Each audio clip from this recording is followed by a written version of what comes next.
The City of College Station is working to finalize the 2022 fiscal year budget. We have the details on that coming up.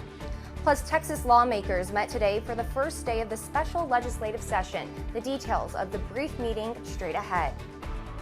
And you can see the dark skies right now on our Exco Eagle Eye in Bryan College Station. More rain is on the way, especially as we head into your Friday. We'll track it through time for you coming up in the forecast, but your 25 news starts right now. Connecting the Brazos Valley, this is KRHD News. Good evening and thank you for joining us for KRHD News at 6. I'm Hallie Jones. The City of College Station is preparing to release their city budget for the 2022 fiscal year. KRHD News reporter Rachel Esbayat gives you some insight on the city's plans. Creating a city budget always comes with challenges, never mind getting through a pandemic and dealing with a record-breaking winter storm.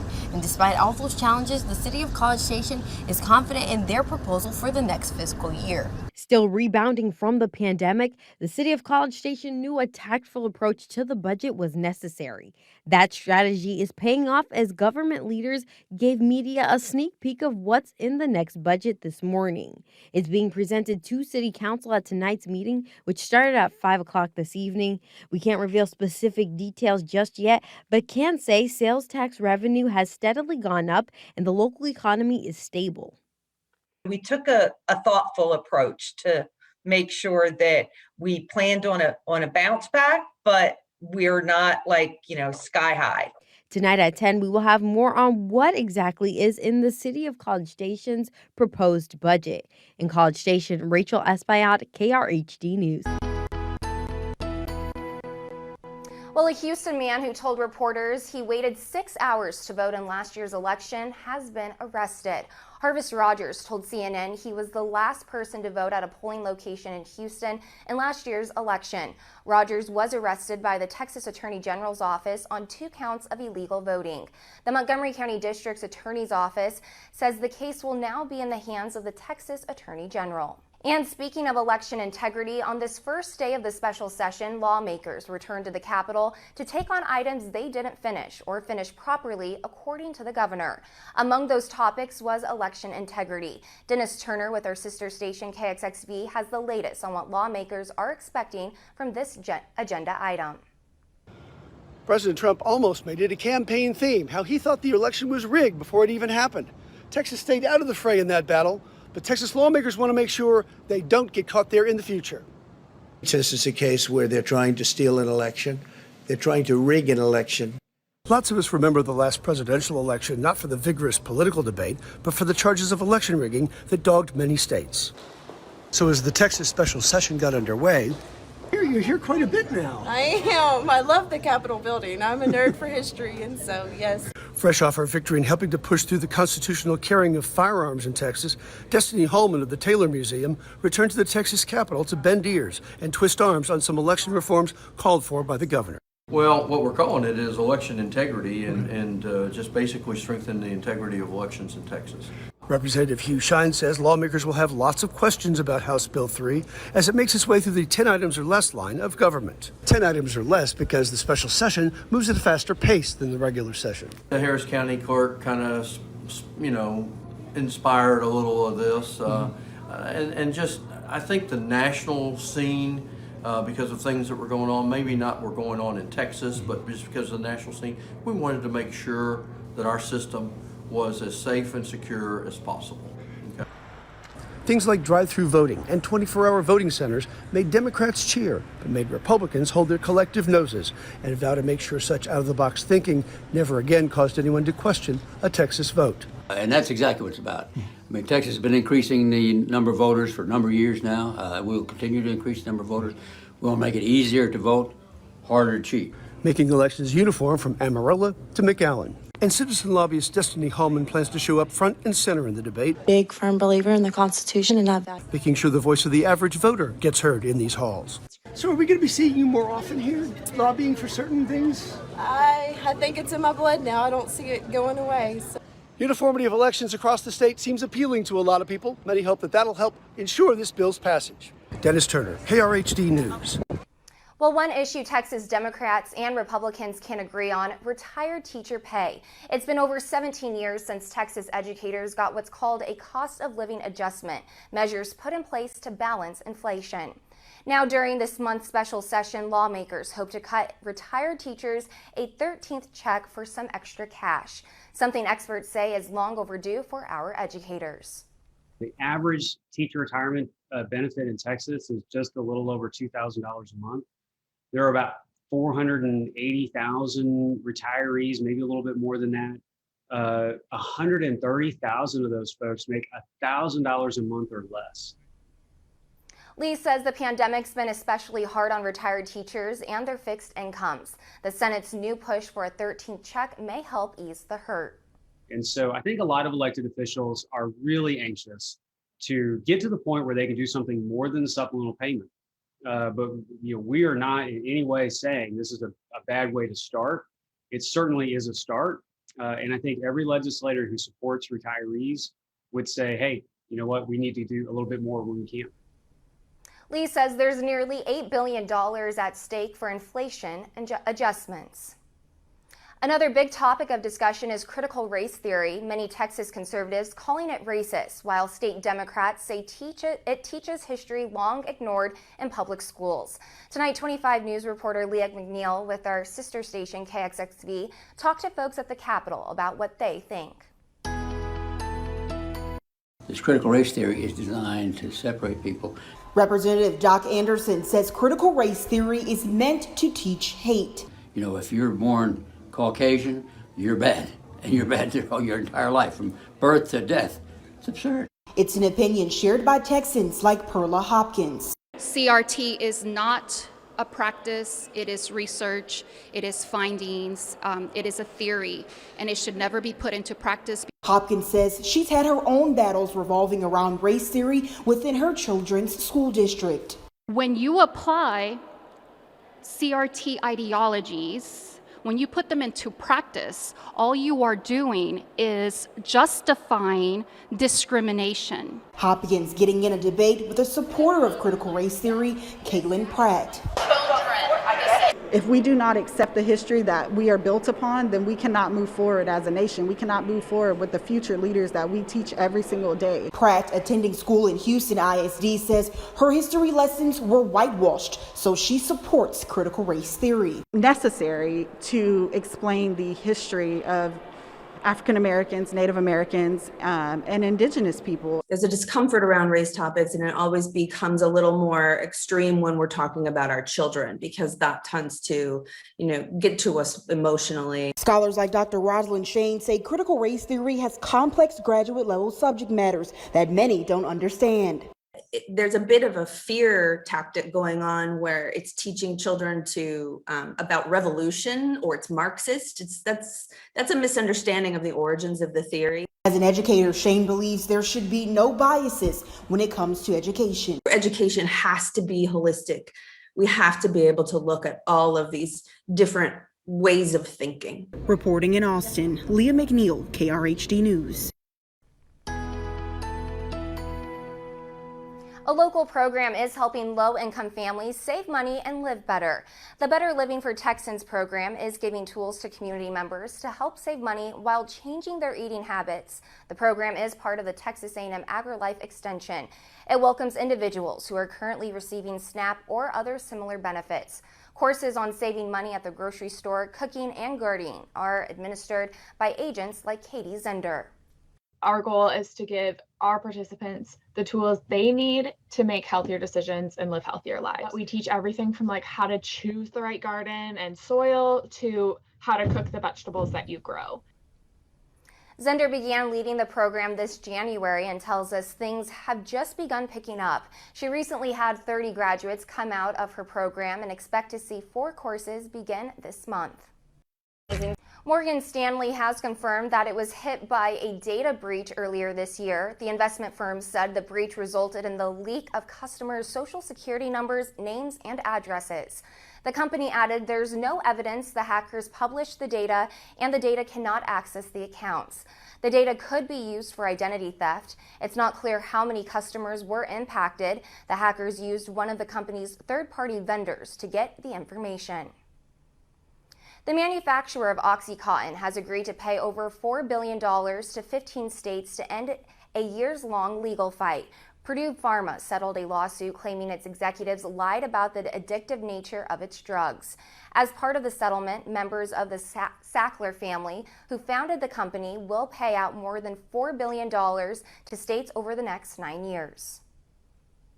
Exposing the Sacklers' evil acts is a step towards ending that stigma. It's a step towards healing. And because of this work, elected officials, regulators, scholars, journalists, and the public will finally know what they did, and will know so much more. The Sackler family must give up control of family foundations and hand over $175 million in assets to a charity dedicated to ending the opioid crisis. Well, unemployment claims went up slightly to 373,000. That's an increase of 2,000 according to the Labor Department's numbers. The latest number of unemployment claims is still far below what we saw earlier this year, which was more than 900,000 in January. Americans hoping to travel out of the country will have to wait several months if they need a passport. The State Department says if you're applying for a new passport or renewing one, you could wait up to 18 weeks to get it done. You can cut the wait to 12 weeks if you pay extra for expedited processing. Officials blame the longer wait of increased demand, a shortage of appointments, and delays with the U.S. Postal Service. That means you need to apply now if you have international travel plans in late fall or early next spring. Tropical Storm Elsa is currently near the North Carolina and Virginia border. The storm is expected to hit the Jersey Shore between midnight and 8 a.m.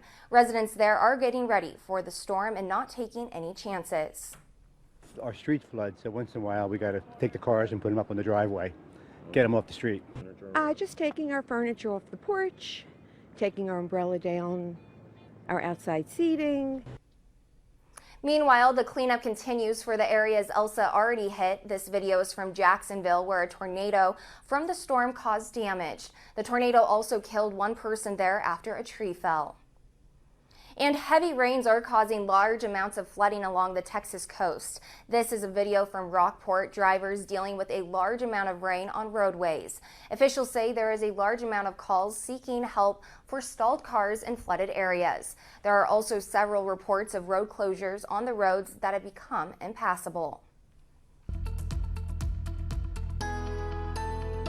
Well, thanks for staying with us here on 25 News here in the Brazos Valley. Tracking showers and thunderstorms across the area. These tropical downpours down across the southern portion of the Brazos Valley should be working in pretty soon across most of the area. Some of those could have some pretty heavy rain in them. Now, the heaviest rain will be down along the Texas coastline, especially down here towards Corpus Christi, Rockport. That's where they got some 6-inch totals overnight. Add that to the already 6. They're talking about a foot of rain that has fallen down there towards South Texas. Thankfully, not going to be dealing with a foot of rain, but we'll get a pretty good dose of it as we go through the overnight hours and on into your Friday as well. Temperatures staying in the mid-70s as we go into the later portions of the night. You can see that activity increasing from the south as we head on in through the evening and on into the overnight hours. Think we'll keep rain chances on the high side. Future track wants to dry us out during the day on Friday. I'm not completely buying it. That low pressure system should be centered over towards the Austin area, and that may bring our rain chances up as we continue to keep that Gulf moisture streaming in. By the time we head into Saturday, though, some drier air works in from the north, and I think that will really help to dry things out.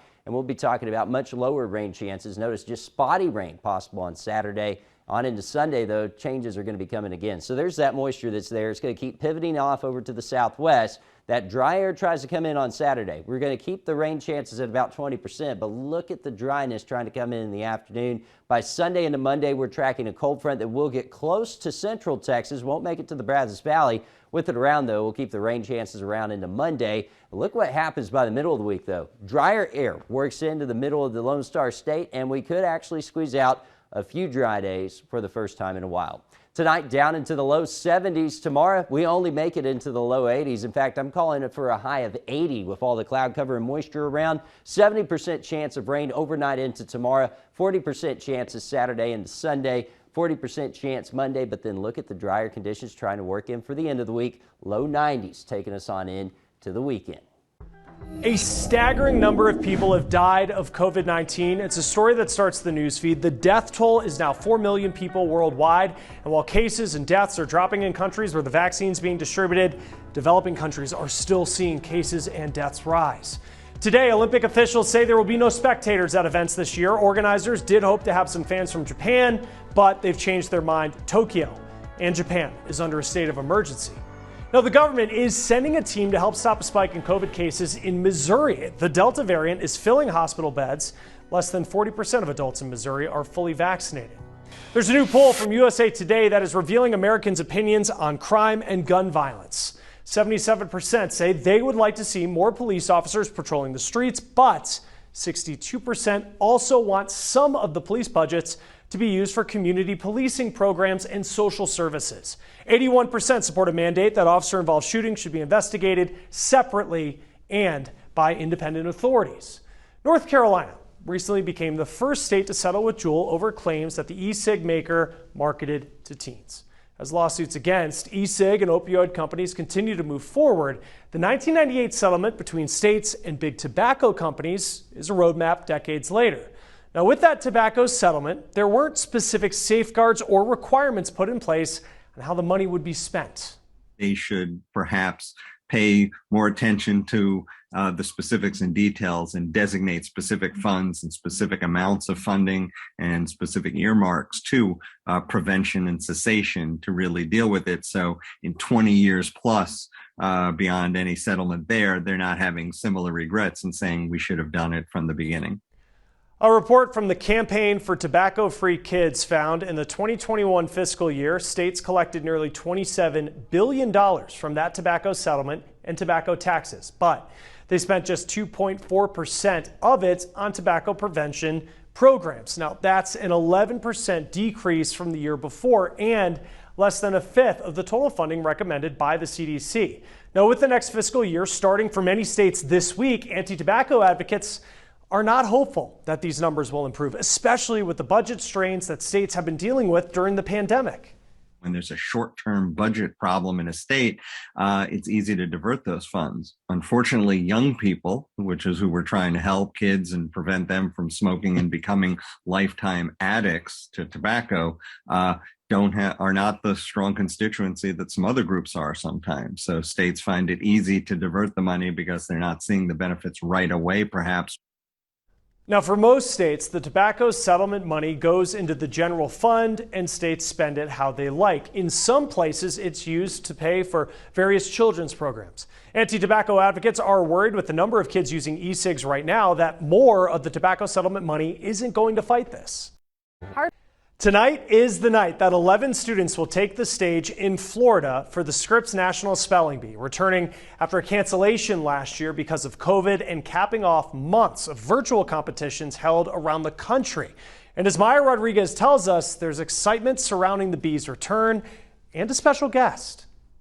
The lights are up. The language of origin, please. The stage, Can you repeat the word? is set. Correct. And the championship trophy is standing by, ready to be handed to a new champion of the Scripps National Spelling Bee. But we're excited to be back all in one room for that championship moment. It's been a long time coming. Last year's bee nixed because of COVID, the first cancellation for the competition since World War II.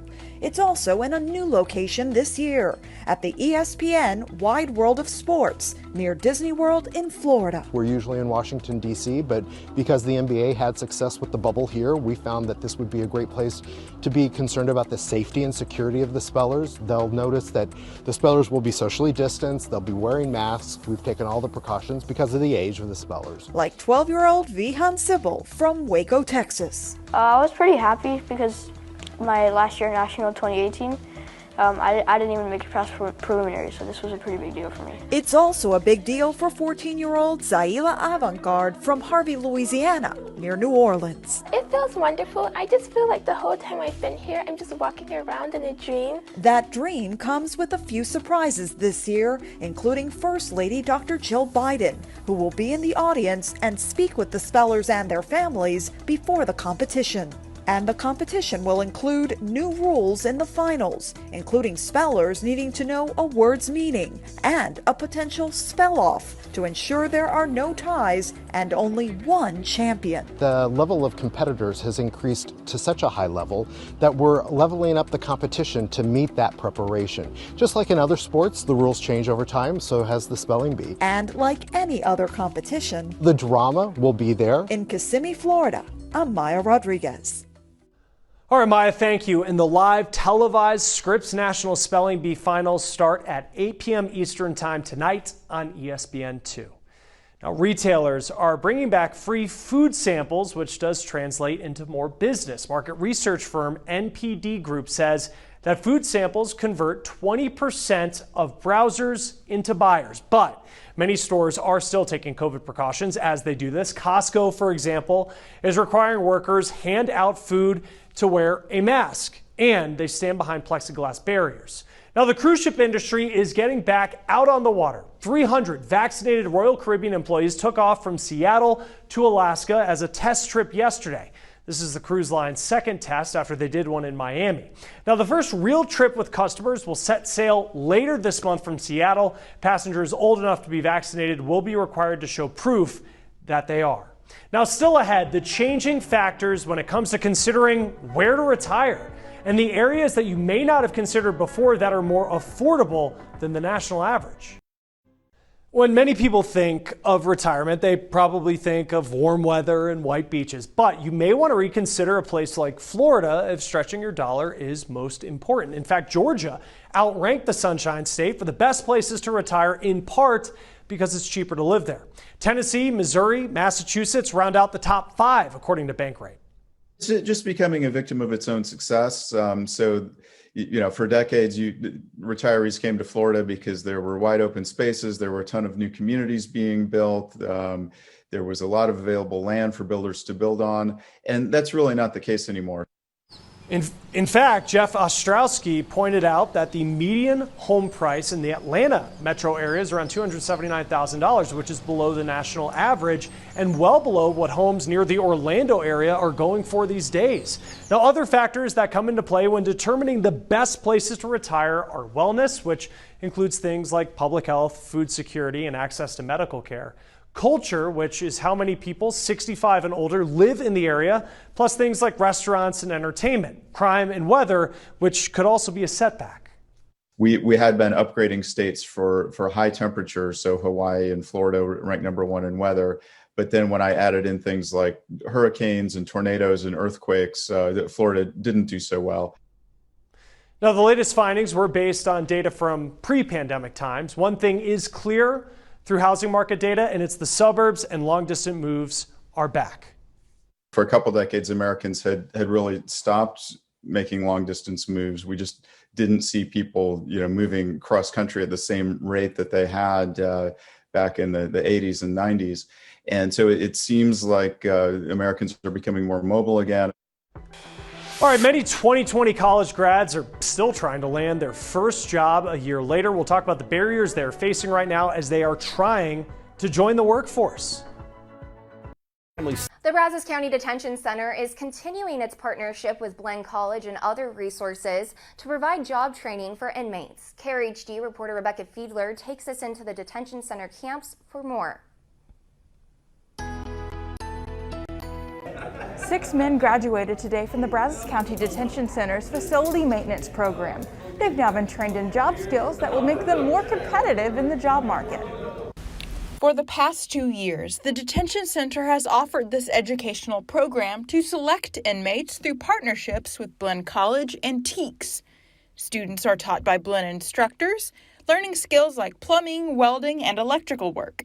Now, they also have support and mentorship through Project Unity. We look for them for employment, so we have connections with hotels and hospitals, because we do a variety of trainings. This one is facilities maintenance, so it's very open to a lot of jobs. So that's what we do. We look for jobs for them and we help them with some skills so they become more employable. Now that they've received 200 hours of instruction, the new program graduates have certifications in OSHA 10 and NCCER Core 1. They've completed projects like this structure shown here. When they are released from jail, these men should have greater prospects than they've had before. Due to the program's success, Project Unity received a grant that will allow them to continue job placement and yearly training for 60 individuals in custody. Reporting in Bryan, Rebecca Fiedler, KRHD News. One Waco sixth grader is gearing up to compete in the Scripps National Spelling Bee Finals tonight. He is one of the 11 in the final round, vying to win a $50,000 prize. KRHD reporter Austin Walker spoke with the Busy Bee ahead of his big night. T-A-L-E-N-T, talent. That is exactly what sixth grader Vihan Sybil has. Now, he will be going head-to-head against 10 other superstar spellers from all across the country. And he says he's taking this one word at a time. It's G-I-A-L-L-O-L-I-N-O, that word. Words some have never even heard before, unless you're a sixth grader Vihan Sybil. I had the thought in my mind in third grade that I would one day be at nationals, but I never thought I'd be one of the finalists. That was a whole nother level for me. And it wasn't easy to get here. Studying words, definitions, and origins 1 to 2 hours a day, every single day. It's an online testing platform that you can buy packages and study off those. Being in the top 11 is not easy. Sybil's father made the trek down to Florida with him for the bee. He says as a dad, proud doesn't even fit the description for what he's feeling. This is a life lesson right there, where there's no such thing as, born talent, or it's all hard work. While being a busy bee isn't easy, it'll be worth it once he's standing on the stage. Because you have to remember that it's going to be rewarding. And whether he comes in first or 11th, Central Texans will know Vihan is our CHAMPION champion. Thanks for all the support and all the happiness you spread to me. You've given me encouragement. He says his goal is to place top 5. Reporting in Waco, I'm Austin Walker, 25 News. Of the 11 Scripps National Spelling Bee, 4 are from right here in the Lone Star State. Well, summer sports are heating up in the Brazos Valley, and after a short break, WTAW's Zach Taylor is back here tonight with our Sportscast. Here's your 25 Sports Update with WTAW's Zach Taylor. Hey KRHD viewers, the Japanese Prime Minister has announced a state of emergency due to the country's rising COVID-19 cases. That means that no fans will be allowed in the stands when the Tokyo Olympic Games kick off on July 23rd. The Oakland Athletics scored 2 runs in the top of the first inning and never looked back en route to a 2-1 victory over the Houston Astros this afternoon at Minute Maid. Now, despite the loss, the Stros still hold on to a 4.5-game lead in the American League West. By the way, stars Jose Altuve and Carlos Correa say they will not be participating in this year's All-Star Game. Teammates Michael Brantley and Ryan Presley are still planning on attending as of now. It'll be Ash Barty and Karolina Pliskova in the Wimbledon Finals. Barty defeated Angelique Kerber earlier today, while Pliskova rallied past Aryna Sabalenka. And Game 2 of the NBA Finals is set for tonight in Phoenix. The hometown Suns hold a 1-0 series lead over the Milwaukee Bucks following a 118-105 win Tuesday night. Tip-off is at 8 o'clock. From the WTAW Sports Studio, I'm Zach Taylor. According to a recent survey, almost half of 2020's college grads are still looking for work a year later. Grads say that they're facing stiff competition and lots of rejection. It has some companies scrambling to figure out how to bridge the gap between college and careers. Stephanie Stone uncovered some good advice for those seeking a job no matter what generation you fall into. 22-year-old Stephanie Nuesi has faced every obstacle. Imagine coming here as a 17-year-old teenager, not speaking the language, and just coming to get an opportunity. She was born in the Dominican Republic to a single mom. She made it to the U.S., taught herself English, got herself to college, and then had to figure out how to get a job. I became an adult way too young. Some 200 rejections later, she's now working for Google. But on the side, she likes to help others who are not only facing rejection, but are in the gap between college and career. That one yes will come. And I know it's not as promising as you wish, but I promise you, as someone who got rejected 200 times and now got my one yes, it will come. Some of her advice, networking and confidence. You might know something that another professional might not know. So what you can do is just be a help to someone else, any professional, any recruiter, and that help will be reciprocated to you. Executives are more accessible than ever. Matthew Levy is Executive Vice President of Academic and Professional Learning at Wiley, the education and research company. He suggests casting a wide net in your career search. To reach out to companies all across the country that might be appealing places for them to work and to investigate, and to reach out to people like me, reach out to executives. Wiley has been working to help bridge the gap, a problem Levy says existed before and made worse by the pandemic. It's important that we start to think about education and career as not being different stages, something that ends at one point and then starts at another point. Learning for your professional future, he says, should be built into the curriculum. So being able to work as part of a team, for example, or being able to exhibit empathy, to manage in a non-hierarchical environment. These are skills that employers are looking for, that are critical to success in today's environment, but which haven't typically been taught per se. But for the current grads who are looking for work, he says, consider companies in different regions. If there's one thing the pandemic has done, it's brought everyone closer together through technology. We should be looking at this new period with optimism, because all of a sudden, all these barriers about driving 2 hours to the campus to take that night course, and all these barriers are falling away for education, and they're falling away for employment as well. And Stephanie says, ask for help. Reach out to those who inspire you. It's hard to see a college student just kind of wanting to give up already, right? So I am here to make a difference and to help people kind of unlock their potentials. I'm Stephanie Stone, reporting.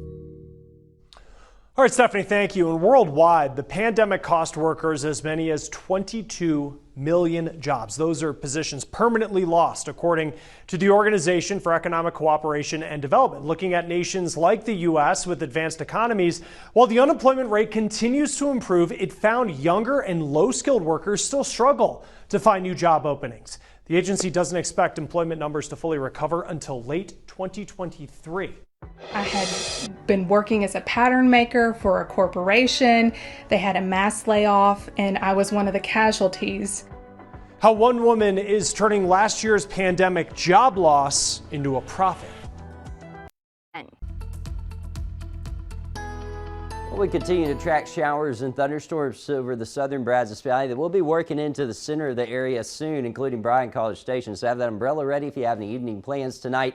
We go through the rest of the overnight hours, and all of this moisture still has to pivot up. That's where the heaviest rain has been, down towards the Corpus Christi area. There is a tropical low there, not going to turn into a storm, but it doesn't matter. It's already dropped a ton of rain, and it's going to be up in our rain chances overnight. You'll notice the clouds coming back in, and by the time we head into the evening, I think we'll be seeing some 30 to 40 to 50% chances of rain through the overnight hours and on into your Friday. Future Track shows you that activity working from south to north going through the night. Now, the heaviest will be found along the coast. It's going to have to fight some dry air to get here, but I think it's going to make it. And we'll be talking about rain showers when you wake up in the morning. Future Track tries to dry us out during the day. I'm not completely buying it, so I'm going to keep scattered chances in on Friday. Then we get into the daytime on Saturday. And Saturday, we'll have some drier air come in. That'll help to lower that chance, but it won't be the last rain chance we have. Watch what happens Sunday into Monday. We actually get a cold front that comes out of Oklahoma, tries to work south towards us. It's going to stall out somewhere near Dallas, Fort Worth, but that's going to be close enough to keep those rain chances up for us on Monday. And then as we go into next week, look at this. Maybe some dry conditions coming in by the middle of the week.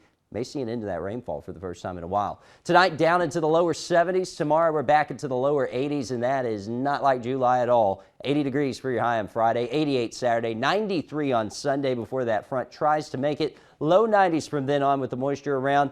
Look at the dry times trying to come back in as we head to the middle and end of next week. The biggest thing that a lot of schools are making a push for is that you can't necessarily educate a student if they're not in the mental state to learn anything. Tomorrow, how educators are changing summer school to help get students better prepared for the classroom in the fall. But still to come today, humans aren't the only ones that can have their home destroyed when natural disasters strike. We check in with an expert to see how animals are adapting to climate change.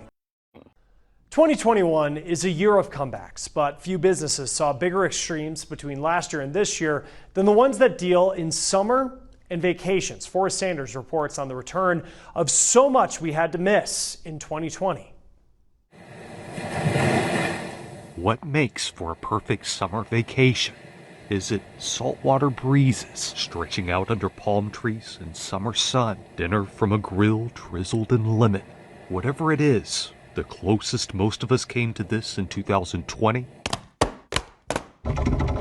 was in the old vacation pictures on the refrigerator. The pandemic brought a tough year for those who love to travel, and an even tougher year for those whose whole livelihood is based around vacations.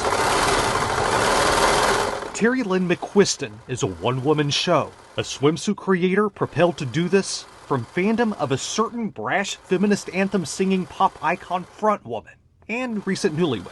I'm inspired by Gwen Stefani and No Doubt and everything SoCal. She's bold, non-apologetic. She's a mom too. I'm just a girl in Nashville, so I just decided to make something that everybody looks good in. Handling it all with a sewing machine in her room, living the simple kind of life. Terry Lynn's brand is even named after her. No Doubt, Album 5, Track 2. Hella TL is kind of a play on No Doubt's song Hella Good. And I can't see myself not doing this. I guess you can say it's a dream. But when people started canceling their 2020 plans for a sweet escape, there came a hard year for Terry Lynn. 2020 was pretty scary. Nobody was traveling. In fact, according to market research company the NPD Group, the travel accessories market nationally took a $1.8 billion loss in 2020. I had been working as a pattern maker for a corporation. They had a mass layoff, and I was one of the casualties. So, like a certain famous frontwoman, Terry Lynn went solo, focusing all her time on her own brand. I kept thinking in the back of my mind, I'm like, it's gonna get better. And it did. 2021 is seeing a surge in people packing up their teas, sunscreen, shades, and some nice beach reading. With the NPD Group reporting luggage sales are back to 80% of their 2019 levels. As vaccinations got underway, spending on airlines, hotels, and online travel agencies leapt up 90% between just February and March of this year. But the best news belongs to Terry Lynn. Swimsuit sales are up 185% over 2020. They're even up 32% over 2019.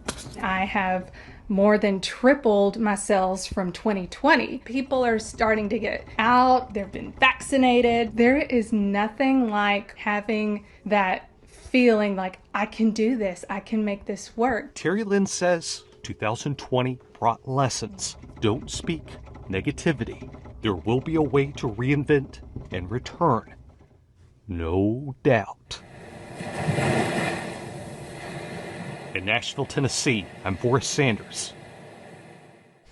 All right, Forrest, thank you. Now, plans for Elon Musk to make a tunnel in a South Florida city. Fort Lauderdale struck a deal for the tunnel to go between downtown and the beach. People could ride Teslas for $5 to $8 to get through the tunnel.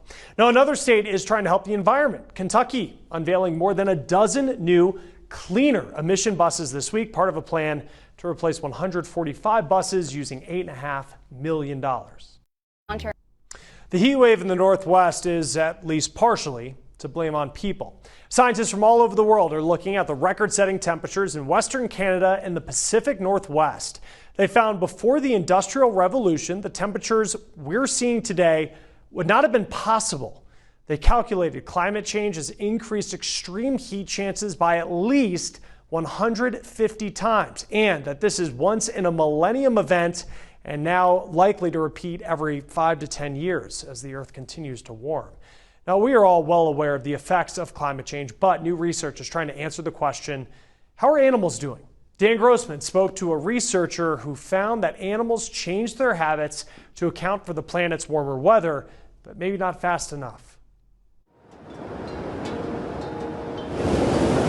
Organism responses to climate change is a pretty big deal. Where most might find uncertainty unnerving.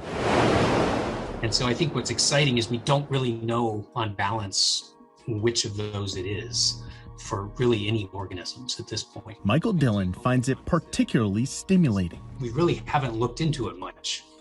So we got really excited about saying, hey, this is something that we should be looking at as scientists. The question he poses is in regard to animals, like these birds, and how they adapt to climate change. And what he has found is what you might expect from an associate professor of zoology and physiology. Yeah, I hate to give you the typical scientist answer, but I just don't know. But there are theories. Michael recently helped write a paper that looks at how animals in our world adapt to changing conditions in our environment. He found that the ways birds construct their nests, spiders construct their webs, and termites construct their tunnels change based on the weather they experience. In some cases, animals have shifted their breeding habits to match earlier springs, but it comes at a consequence. They really only do that in response to the initial conditions they face. So when they first arrive to nest somewhere, even though temperatures change through the season, if they go to build nests again, they still respond as if they're responding to the initial conditions. The fear is not all animals adapt this way, or that some animals might not adapt fast enough. A study published in Nature Communications in 2019 found that in the last 50 years, birds have laid their eggs about 2 weeks earlier than before, but that still lags behind the pace at which the caterpillars they prey on have changed their mating habits. If the birds don't catch up, those eggs might hatch after the caterpillars have evolved and they could starve. You know, we call it plasticity, but you might think of it as sort of flexibility in behaviors, the degree to which organisms, animals in particular, change what they're doing in response to the local conditions they experience. You know, animals are small relative to the scales at which we measure climate. Think of what we do as humans. We raise homes along the beach to avoid flooding. We build grasslands and dunes to prevent the creeping tides of severe weather. Animals do the same. The question is, are they doing it fast enough? I'm Dan Grossman. Thanks for joining us for Krhd News at 6. We'll be back a little later after Game 2 of the NBA Finals. Until then, have